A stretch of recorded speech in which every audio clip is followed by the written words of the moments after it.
welcome to today's Immigration Tidbit, the live show for today. Happy Monday, beginning of a new week. So I hope everybody is doing okay, starting off the week well. So what are we going to talk about on today's live? Well, we've talked about criminal waivers a lot. You know, the introduction to criminal waivers, when you need criminal waivers, how to prepare criminal waivers. But I'd like to talk today more on how you show rehabilitation, because that is a big part to successfully getting a criminal waiver approved. Okay? If you can't show rehabilitation, you're not getting a criminal waiver approved. So what I'll do is I'll do this, and then after I will go back and answer any questions that you guys had. Of course, make it related to immigration. If you don't have it related to immigration, it'll be hard to answer them. And you can put them now, whenever you want, and then I will just scroll back once I am done with my description on rehabilitation and so forth, and answer, whatever questions at that time. All right. So we're going to make a couple assumptions for this one. Number one is you committed a crime. Okay. Number two, it makes you inadmissible. And number three, you need a waiver in order to get your foot in the door on immigration. So whatever the petition is, whether it's a family petition, an employment-based petition, whatever it is, let's assume that statutorily speaking, you qualify for a criminal waiver, okay? One thing you're going to find out in immigration law is there's one thing qualifying for a criminal waiver. It's a whole other thing being granted, okay? I mean, you can definitely qualify for a lot of things, but getting the officer to say yes is a whole different story, okay? A whole different ball of wax. And I've said this before, but waivers are totally discretionary. They're quite difficult to appeal if it's denied. So you don't want to say to yourself, well, let me just see if I can do this myself, put in whatever I do. And then if it doesn't work, then I'll get an attorney, or then I'll appeal, or whatever. You want to be able to get the waiver approved, if you can, on the first, shot. Okay? How would you do that? Well, one of the ways, somebody sent me a rose, thank you. One of the ways is that you have to be able to show rehabilitation, okay? You have to be able to show that. And if you can't show rehabilitation, you're not getting the waiver. That's as simple as it is. Now, there's all kinds of other stuff you could show. And there's all kinds of other stuff you put in the petition, but this particular live is geared towards rehabilitation, okay? So what you don't want to do on a criminal waiver is start off by saying, hello, I didn't do this crime. I was roped into it. It's not my doing. So you need to give me the waiver, okay? Obviously, you don't want to do that. You want to be able to show contrition. You want to be able to show you're sorry to start off, okay? So starting off a criminal waiver is first you admitting that you did the crime, okay? Get that out of the way. Don't play games. Don't say, I didn't do it, okay? I mean, there's a lot of times where, the prosecutor will come up and make a deal, say, look, we're going to prosecute you to the full extent of the law. We know you were part of this. You're going to get 15 years in jail, and I guarantee you're not walking away from this. But if you sign this paper, we're going to give you 6 months, okay? And a lot of people, when they hear stuff like that, they will not want to walk away. They will sign, even if they're just a party to the crime, and even if they were just sitting there, and even if they didn't, really do it type thing, but they were part of it. So we'll get to that later. But as far as the first part of a criminal waiver, do show that at least in one way or another, you acknowledge the crime. Okay? Now, next, what you want to show is you can get into the facts, like I just said. If, in fact, you were basically, you had a gun to your head type, just quote, just figuratively speaking, to do it, and you didn't want to spend 15 years in jail, and this is what they said that you have to do, and this is how it is best that you are going to be able to, minimize your time. So you can get into those facts a bit. Again, without saying, I didn't do it, it's not my fault type thing, but you can, start building the sympathy factor of the officer by showing that, maybe you were the driver in a robbery, okay? Or maybe you were the brother of the sister who robbed and you didn't want to turn her in type thing. Just to show that you weren't the one maybe that actually did the theft or that pulled the trigger or that did the, stabbing, whatever. So that's one thing. So next, you want to show that a lot of years have passed since the crime was committed. Now, that doesn't mean you can't do a criminal waiver 3 days after, the conviction, after you plead guilty and get out of jail. You can. But it looks better if a lot of time has passed. That's a reality, okay? If it's been 15 years since you committed the crime and there's been nothing else since then, that looks really good, okay? So you get into the time difference, the time span between when you committed the crime and now, okay? And you show nothing else has occurred.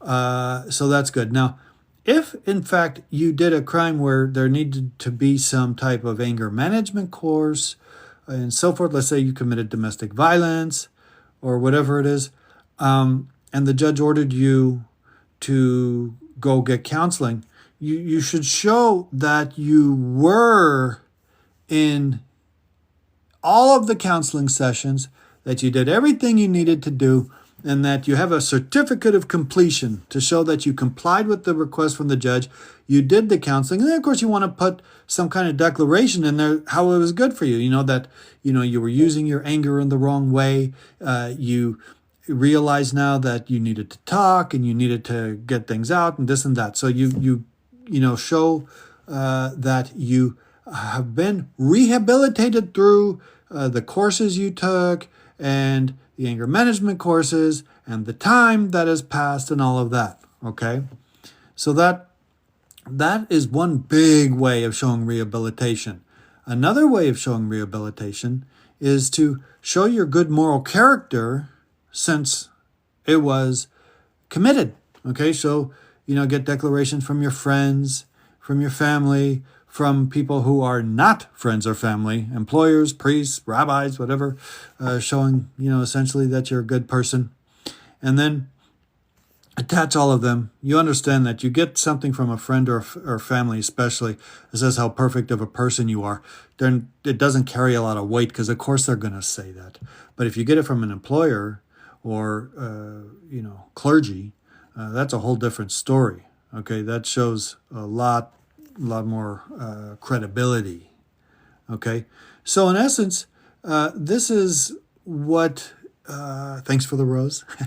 This is what you need to show, more or less, for the rehabilitation and everything necessary for that. Okay, so that basically is in a nutshell of how you pack that into a nice criminal waiver to give you a lot better chance of success. All right. So now let me go through the questions here. And what I have to do is I scroll all the way back. And now we're starting. Okay, I'm going to go down. So hope everybody's doing well today. 1 second. You want to hear a joke while I'm finding the questions? Why did the chicken cross the playground? To get to the other slide. Okay, I know. Not so funny, but I cracked a smile, right? Okay, just a minute. Okay, here we go. My asylum pending application EAD renewal not coming is almost 7 months. Okay.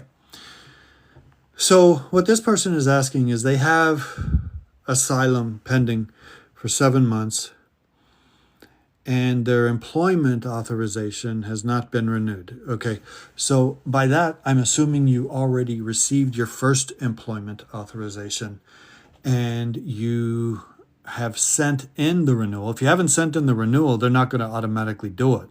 So did you send in the renewal and make sure it was timely? Or did you never get the EAD in the first place? The law says 150 days on the clock have to have passed before, and what they consider on the clock is a whole different issue than the real world. Okay, if you're in immigration proceedings, the judge may have stopped it for some reason, or there may have been some rulings. But what you also have to understand, because a lot of people, they submit the asylum applications, and understandably, all they're worried about is the EAD. But if your asylum application gets adjudicated and gets denied, the EAD is irrelevant and you're not going to ever get the green card. So you need to, when people come to me with this, what I do is I look at their asylum application and I see that it was not prepared very well. It doesn't have very good arguments. It doesn't have a lot of supporting evidence. Basically just says, I fear persecution if I go back type thing. And so, I supplement it, make it a lot stronger, a lot better. And that's probably more what you need to do at this point than worry about the EAD. Okay? So make sure, if you don't have an attorney do it, make sure you supplement it to make it better. Submitting an asylum application and getting it approved are two entirely different things. All right. Popkin36 got the #1 gifter badge. Thank you. Okay. Let's see. Let me scroll down, see what other questions we have here. Says I waved at Adonius. I don't remember waving, but nice to see you. All right, just a second. Okay, here we go. Hello, sir. I overstayed my visa and applied for an I-130. A time my husband was a green card holder. Now, okay, and it goes on, but I can't see any more of it. But I suspect what you're saying. Let me guess. You overstayed. You applied for I-130 when your husband was a green card holder, and now your husband's a U.S. citizen. Can you adjust status in the U.S.? Is that what you were going to say? I bet you it was. Well, the answer is most likely yes. Let's assume there's no other grounds of inadmissibility other than you overstayed. Okay, let's say you can prove legal entry. So I'm assuming you entered like on a visitor visa or something. There's other issues, such as when you might have gotten married. Obviously, if you came here to the U.S. on a visitor visa and you married within 3 days, they're going to think fraud occurred because you didn't really intend to visit. But let's assume there's no other issues. Let's assume your husband doesn't have any criminal history. There's no, Walsh waiver issues. Let's assume you don't have any other issues other than you overstayed. But you can show legal entry and your husband's a U.S. citizen. The answer is yes. You can apply for adjustment of status now. So if your husband's a U.S. citizen and there's no other inadmissibility issues and so forth, you can apply to adjust status in the U.S. even though you are out of status and even though your husband was a lawful permanent resident when you filed and is now a U.S. citizen. Okay? So you got a good case if it's done properly. All right? Well, here we go. He's a citizen. See, I didn't see the next part of your question, but it looks like I was right. He's a citizen. Can I apply for adjustment of status even if my I-130 is not approved yet? The answer is yes. Okay, see, I was right, what I was saying. Normally what happens in these types of cases is you file the I-130 and 45 jointly. You file it so you can do it right away. So I don't know how long ago you filed the I-130. If it was yesterday, it's going to take a long time. It might behoove you to just withdraw that and then refile along with the I-485 so it's all filed simultaneously and you can move forward without needlessly waiting month after year for the I-130 to be approved because you don't need to have it. But you can't just file the I-145 with a pending I-130. That would not be right. But it is possible to move forward relatively quickly depending on when you filed. Okay? All right, my case status says the immigration judge granted an application. What does it mean? Well, that's good news for you.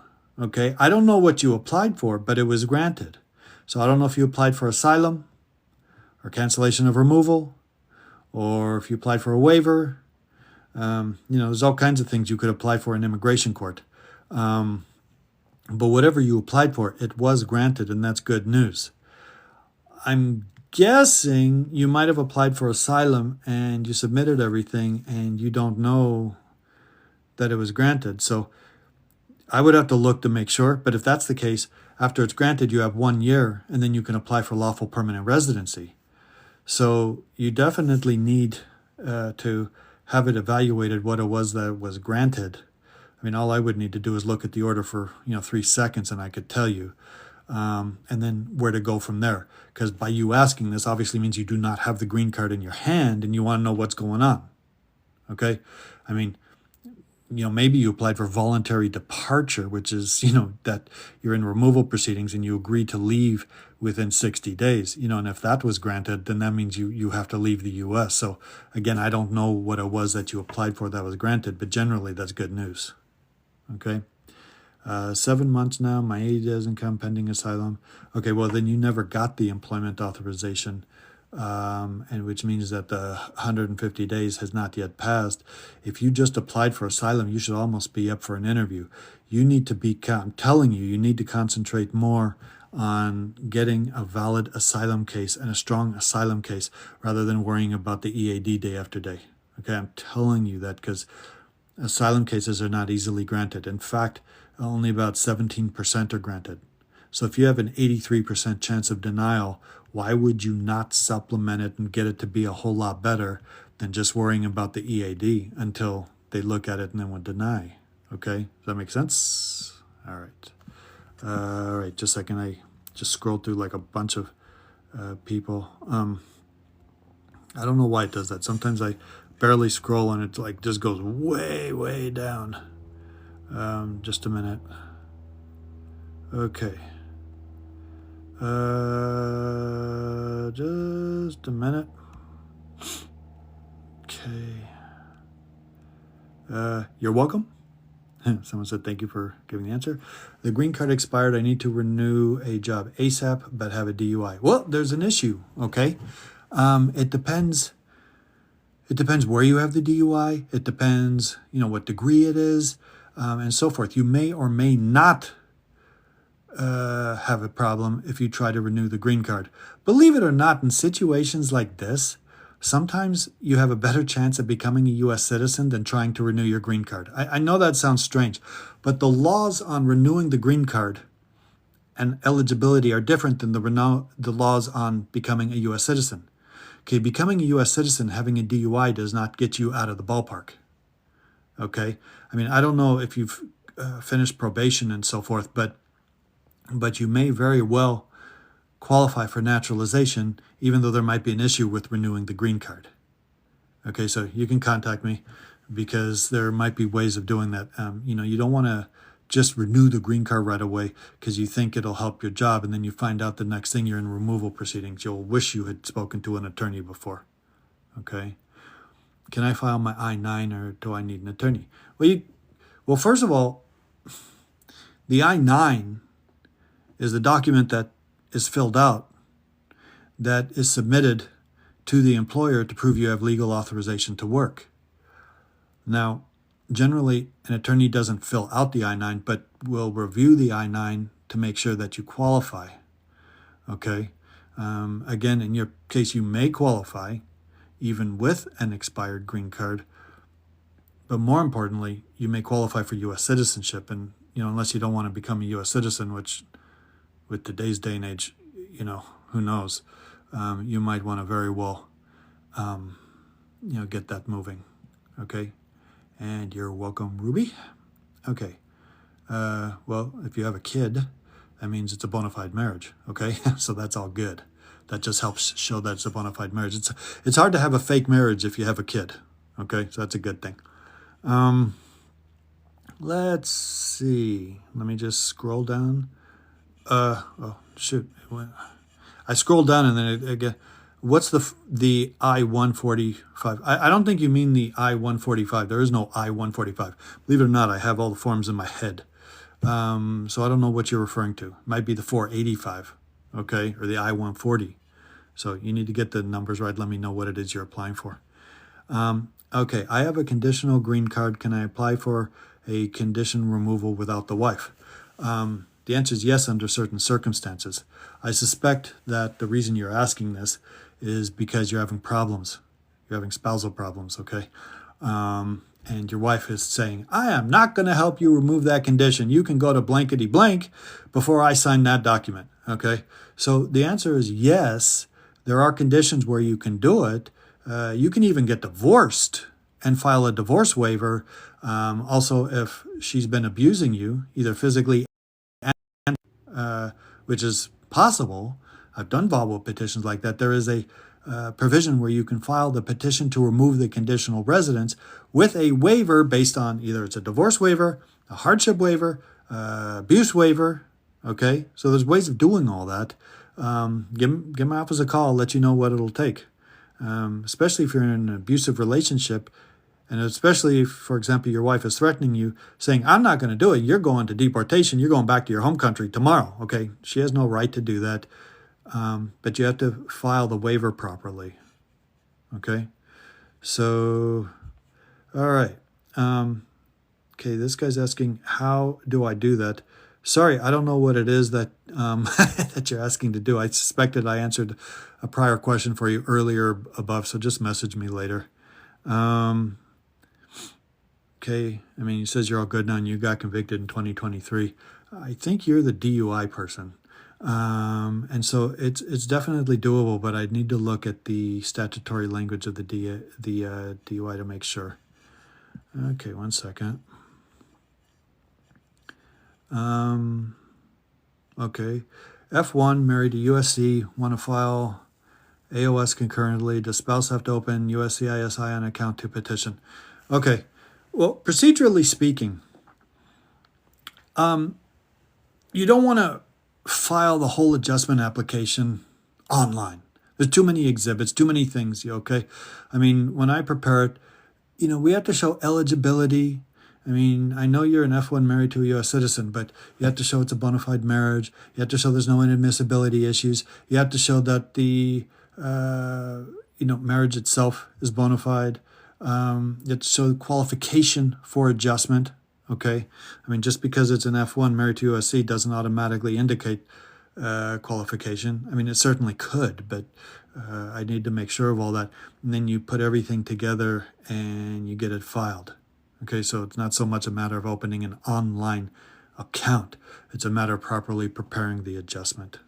Okay, and I think you asked this before because it's the same question. I have a conditional green card. Can I renew without the wife? You thought I wasn't going to answer you because enough time had passed, but I did answer you. Okay, so send me a message. I'll let you know how it can be done and so forth. My spouse has a dismissed simple assault charge. Should he apply for his I-601? Okay, well, it depends, okay? It depends how it was dismissed. So what you're asking is your spouse is inadmissible for some reason or another because of a crime, okay? And the crime was dismissed, and you want to know if he can do a waiver, okay? And the answer is maybe. I need more information, okay? When you say dismissed, sometimes that means that it's conditioned upon him going to a particular, rehabilitation course, or, he served his probation and was a good boy and didn't do anything, so the judge issued an expungement order dismissing it. Okay, in cases like that, it's still a conviction for immigration purposes, okay? Or was it dismissed because there wasn't enough evidence and there was never a conviction to start with? In that case, he's not inadmissible under it, and he doesn't need a 601 anyways. Okay, so I need more information. So, so it's doable. He may or may not need it. But obviously, if he's applying for adjustment, you don't want to go, well, let me roll the let me roll the dice. You certainly don't want to file a 601 waiver if he doesn't need a waiver. Okay, I mean, why would you do that? Okay. All right, here without permission, pled down to one misdemeanor fraud, married to USC. Any ideas? Well, I have lots of ideas, but I need more information. Okay. I mean, I need to know what the fraud is. Did you claim to be a U.S. citizen? Did you enter with a fake green card? Did you commit credit card fraud on somebody? If so, how much was it? Okay, I need to know. How did you enter the country? Is the marriage bona fide? Do you want to get married just to get the green card? Okay, lots of questions, but it's certainly doable. But I need to give a consultation to let you know how I can help. And chances are I can, but I need to know how, and then I'll let you know where to go from there. Okay? All right, let's see. Second. Here without permission. Okay, unfortunately, this question doesn't have the whole question, so I don't know what you're asking. It says, after you divorce on a kadi. Okay, I don't. Let me guess. Watch this, people. You were going to say, after you divorce on a conditional residence visa, are you able to still get the green card if your spouse doesn't want to help you file the petition to remove the I-170? Tell me that's what you were going to say. Okay, and I did just spoke. Someone had a question similar to that before. The answer is yes, and there's several different ways of doing it, but I have to, one, make sure the marriage is real. I have to make sure, see what you might qualify for. Now, let's say you got the conditional green card removed. You got the condition removed, and now you have the permanent 10-year green card. It's funny I say permanent and 10 years in the same sentence because that means you still need to renew it after 10 years. The answer is yes. After you get the condition removed, you can still get divorced. Okay? All right. Illegally entered as a kid. Okay, this is the same guy, but I don't know where you were going with this. So clarify for me later. After a divorce, how soon can you remarry? Well, under immigration law, you can remarry the day after you get divorced. Okay? The issue is whether the new marriage is bona fide and you're marrying because of love and not because you want the green card. And it doesn't necessarily matter if 6 months pass versus 1 day. This is not a question for an immigration lawyer. It's a question for a family lawyer. Okay, a family lawyer in your state. So if your state says after you get divorced you can't get remarried for 6 months, well then that's state law and you have to abide by that. Okay, but immigration law doesn't care. It could be the day after. Okay, if you have an aging American citizen parents, how hard is it to get the hardship waiver? Well, it's easier if they're aging, okay? I mean, that's the reality. The older they get, the easier the waiver is. The more you take care of them, the more you drive them around, the worse their medical condition. I mean, it's unfortunate, but the worse their condition is, the better chances of the waiver. Okay, that's the key. Okay, we plan to file via mail and send to the lockbox. Does he have to have an online account?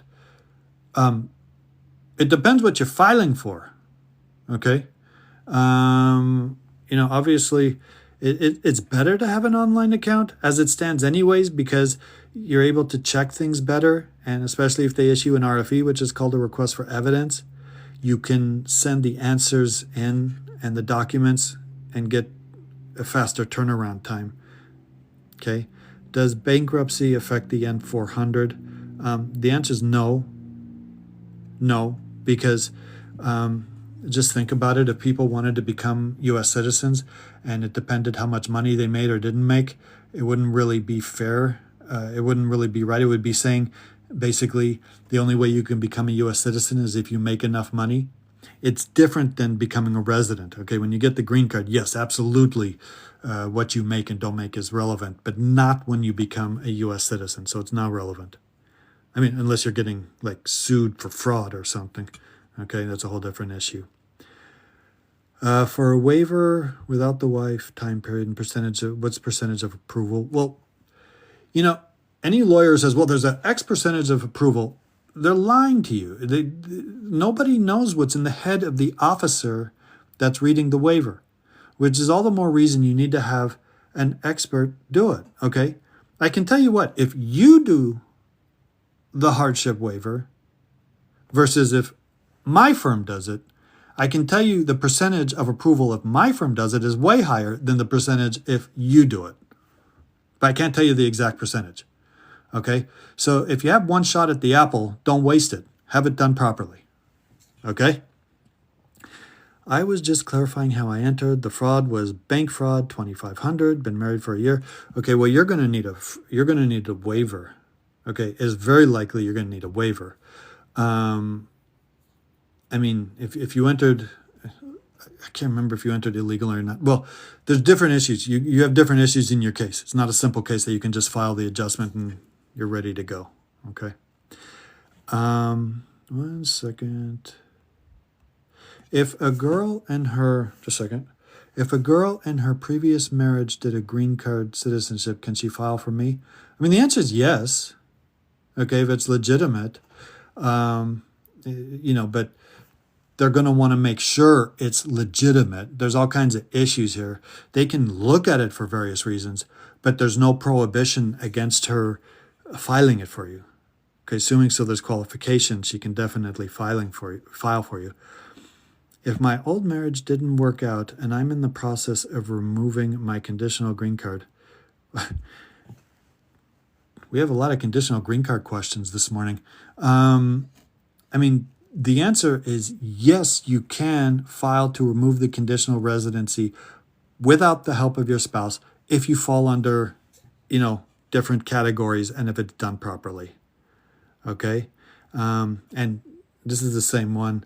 Can you get through a new marriage? Well, yeah, again, there's different issues as to whether you can. I don't know if you were put in removal proceedings or if there was an order of, that there was marriage fraud. It all depends. Okay, does the USC DWI conviction affect spouse's AOS petition? No, that's not going to affect it. The only thing that a USC conviction will affect is if it is related to basically a sex crime with a minor. Okay, then they're going to need a Walsh waiver. That's it. Okay, they could have theft, all kinds of other crimes. It doesn't matter. So DUI for sure won't affect it. So don't worry about that. All right. Well, on that note, hope everybody enjoyed the live today. I'm going to sign off now. If you have further questions or want the consultation, you know how to get in contact with me. All right, everybody have a good day. Until the next live.